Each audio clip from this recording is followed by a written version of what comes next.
We thought, okay, it's gonna work in United States. We're gonna sell a couple of thousand copies, maybe 30,000, 40,000. Someone said 75,000, and then we sold 500,000 copies only here, and then the book became a bestseller in Australia, a bestseller in Canada, in Sweden, in Colombia, in Germany. Stay fly. After all that party. The views expressed by the guests are only the views of the guests, unless we say we agree, unless explicitly stated. We're going to have a great time. So, hey, Code Keepers, we have with us today Armando, and he has a great new book, In Search of Emma. And you're saying to yourself, Seiko, what's this have to do with empowerment? Stay tuned. Seiko, what's this have to do with Black empowerment? We'll see. Stay tuned. All right, Code Keepers. Hey, learn the code, live the code, teach the code, be the code. Today with us, we have Armando Lucas Correa. In Search of Emma is the name of his book, and I'm so happy to have him on the show. Armando, this show is about empowerment. And one of the things that I've found when you look at the holy books, and you can start with the Abrahamic holy books, the Bible, the Torah, and the Quran, all of them and other books as well that are holy books, they all talk about a struggle for resources, a struggle for land, a struggle for liberty, and a struggle for children. And so I find that when we talk about empowerment, focusing on children is such an important part of empowerment. And you went on a search, as you described it, a search. You went on a big process to become a father. Tell us about that process, and what is this In Search of Emma? Yeah, I'm so happy to present my book here today with you. Thank you for having me.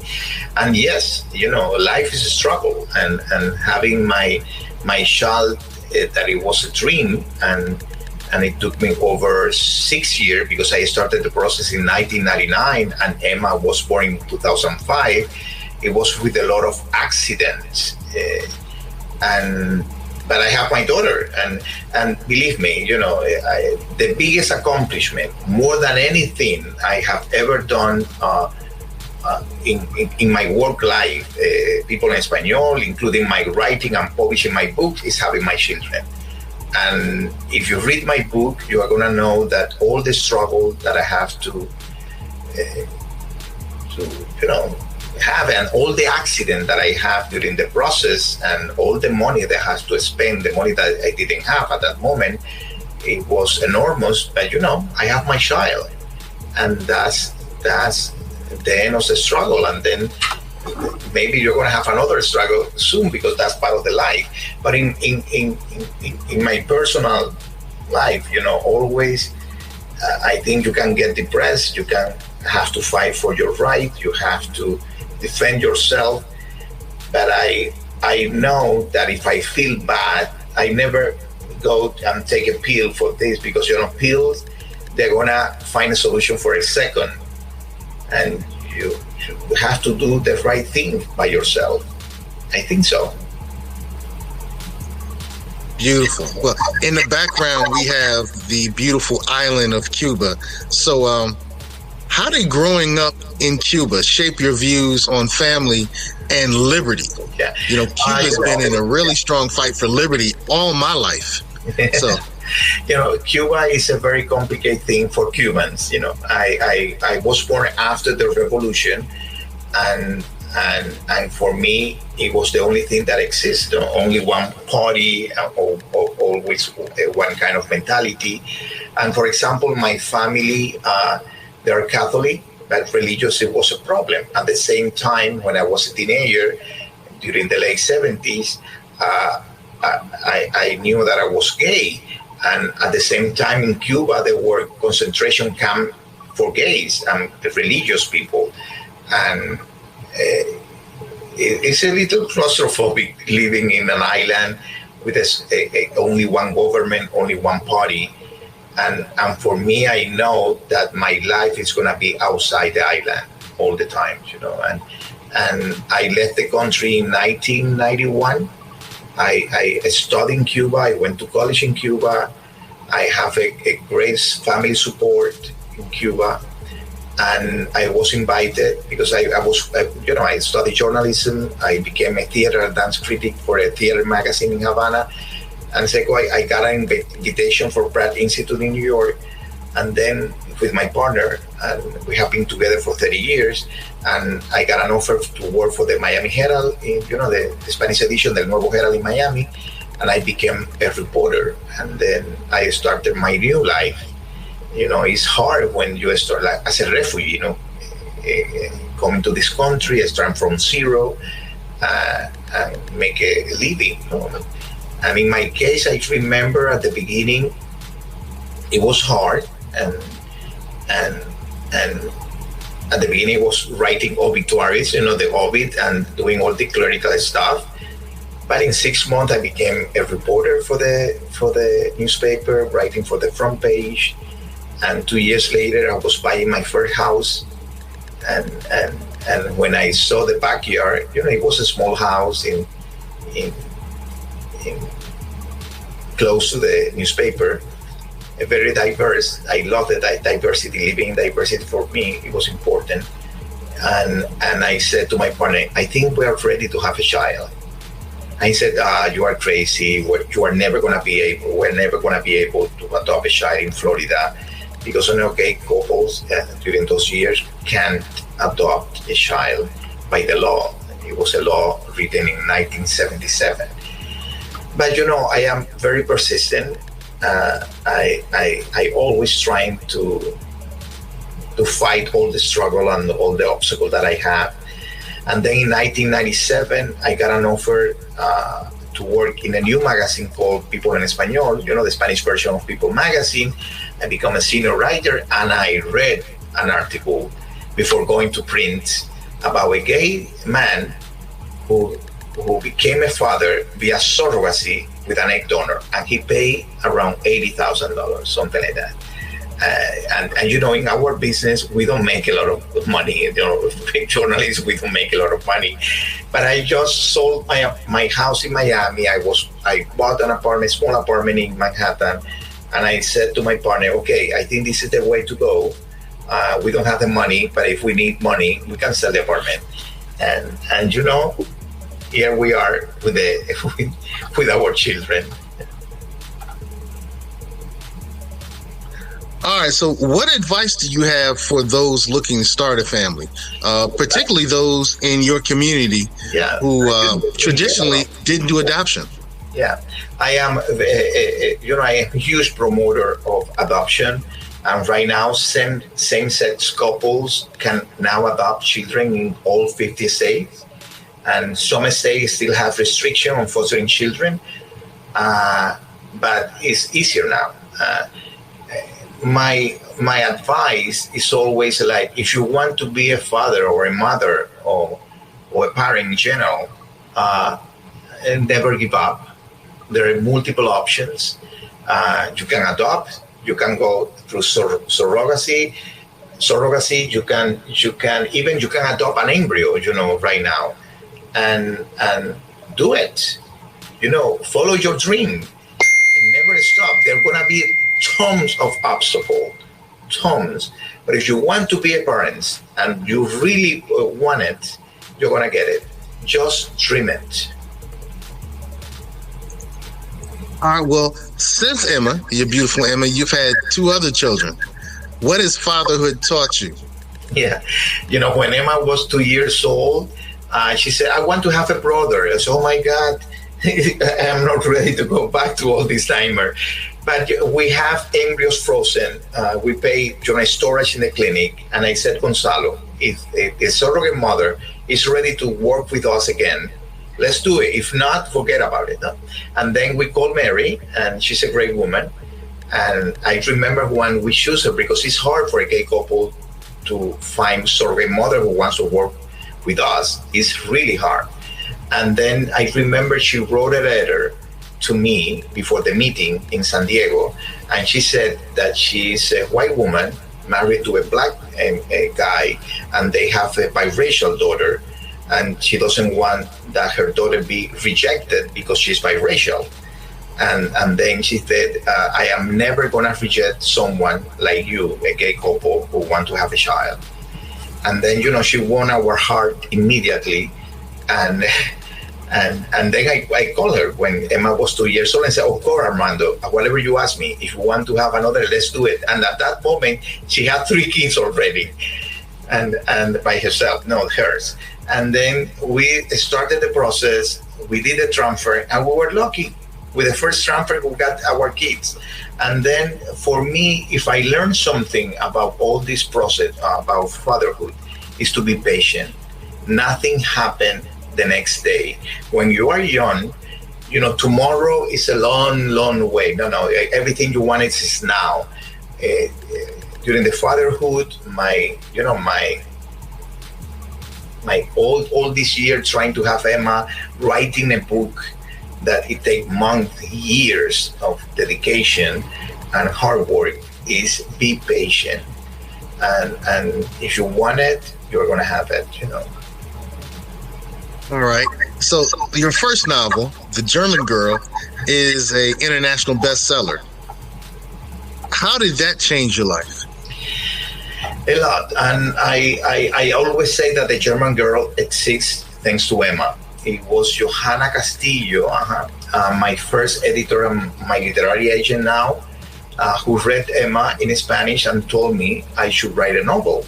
And I told her every writer or those who want to be writer have a novel already written. And I didn't speak to her about that novel I had, but of a few chapters I have written about the St. Louis. A few days later, I was signing a contract with Simon & Schuster to publish a novel I had yet to write.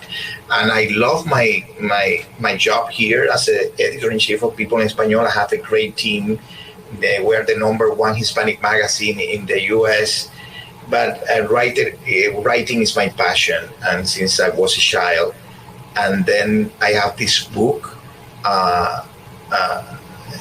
that we thought, okay, it's going to work in the United States. We're going to sell a couple of thousand copies, maybe 30,000, 40,000. Someone said 75,000.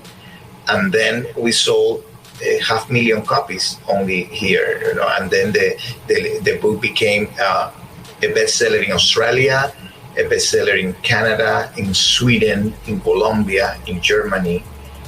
And Zico, I think my books, and doing the promotion of In Search of Emma and comparing with the Daughter's Tale that is about the Holocaust, I think all my books is about the fear that we have for the other one.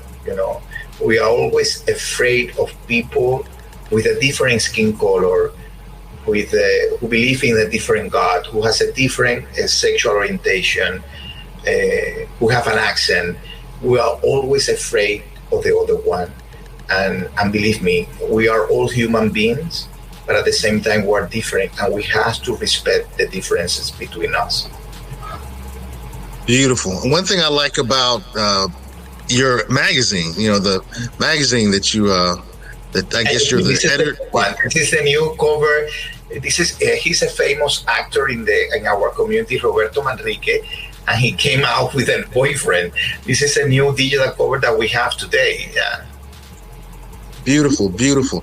And one of the things that I liked when I went on the People in Espanol site, I found my people, mi gente. I found stories about the Afro-Latinos that I didn't see. And I'm not saying I'm Afro-Latino, but I've always been around Cubans and Dominicans and Peruvians and Panamanians growing up. So I kind of had a bicultural experience, and I didn't see them in magazines. I definitely didn't see them in People magazine when I was growing up. Didn't see many Latinos in general in People magazine. So I just want to salute what your magazine is doing now. But what has or should your magazine done to improve the experience of Afro-Latinos and the LGBTQIA community? Of course. And when I decided to write my books, In Search of Emma, that I said yes to the editor, I was worried because, my magazine, we have 7 million readers. I don't know, 68%, maybe 70%, they're Mexican, they're very conservative, they're Catholic. And I didn't want to annoy them, I am the face of the magazine. I'm talking about that I am gay, I'm having a child. And when I talked to my mentor, and she's a smart woman, Martha Nelson, said to me, yes, you have to do it because, it's not only about education, it's showing that you are a non-traditional family, but at the same time, you are a family like all the other families. You want the best for your child. And then I learned that was important for the brand. And I never had a rejection. Nobody canceled the subscription because, I wrote the book. And every time that I can, and we don't have enough yet, that we have people like the actor coming out. It's going to be in the cover of the digital cover. We're going to cover it. We're going to, you see the cover, they said he is presenting his family. We're trying to do it with respect, and the people has to understand that his boyfriend is his family. It's not only his boyfriend. And the other thing is, we are Hispanic, we're Latinos, but if you see television, you see Univision or Telemundo, you're never going to see all the colors in our community.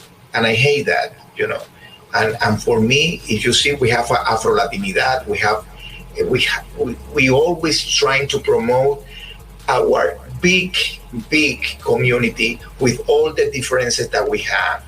Because we speak Spanish, but at the same time, we have Black, Asian, biracial, white. We have, our community. It's hard for me to find talent because if you see Univision, all of them, they are blonde and blue eyes. If you go to the telenovelas in Mexico, where is these people? This is not the reality. So every time that we have something different with like an actress, like is a Mexican nominated to an Oscar, he looks different. He looks like a real Mexican. We're trying to promote it and we put it on the cover. And right now, if we have an Afro-Latina having a baby, even she's not an A-list, you're going to have it in the cover because they need exposure. And I want them to understand. And because the whole community appreciate that we're showing the whole spectrum of the community. Because watch the soap opera from Mexico.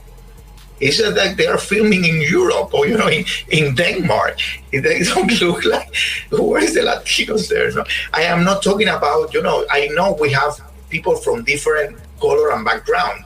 I am not saying, but we are not the only. Everybody in our community, they are blonde, blue eyes, and that kind of, maybe I'm crazy. Second, yeah. I think we're all crazy because I think we all see the colorism, and the colorism impacts melanated people of color throughout the world. And you're right. Interestingly enough, if you look at some of the early Ebony and Jet magazines, a lot of the models were Asian. Yeah. Because they were scared to have the darker skin tone, blacks in these black books because they were afraid they wouldn't even sell. So, colorism is something we still are dealing with. But I'm glad to see when I went to, People in Espanol, I was able to see a reflection of the total diaspora, and the total differences that occur in the Hispanic or Latino or Latinx or whatever term you want to use community. So that was great. I want to end because I know I had you for a very short period of time, and I don't want to go over. I want to end with just a little more about your book. For those who are, looking and they're saying, okay, he has a book, In Search of Emma, How We Created Our Family. How has this book empowered you? Oh, yeah. When I wrote the book, I think, it served me as an emotional outlet for me. It's because at the beginning I said, okay, I didn't want the book be like a manual to have a child, because this is not the idea. And and of course you're gonna find all the clinic and the process, and you can follow my steps.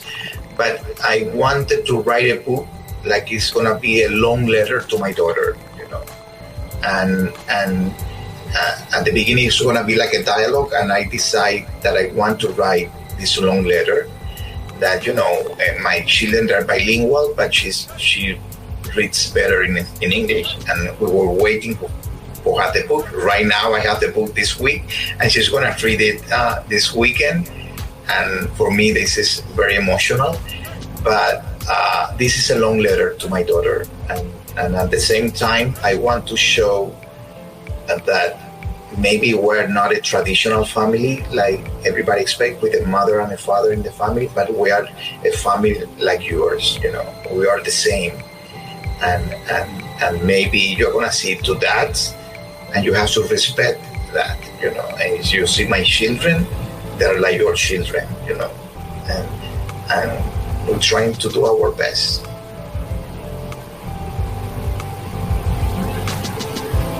Well, we've been spending time with Armando.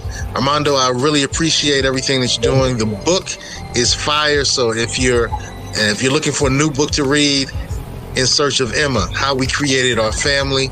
I know that the LGBTQIA community is probably celebrating this, and they should. This interview happened during Hispanic Heritage Month, so celebrate that as well.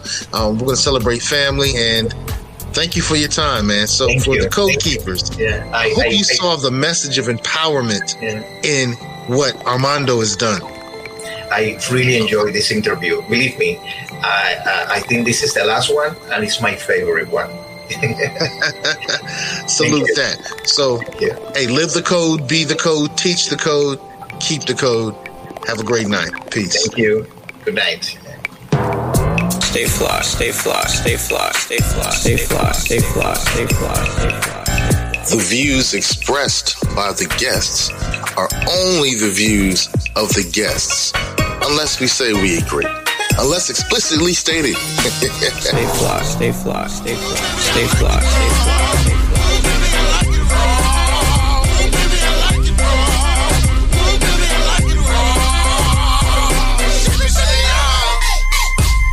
Stay conscious. Stay fly.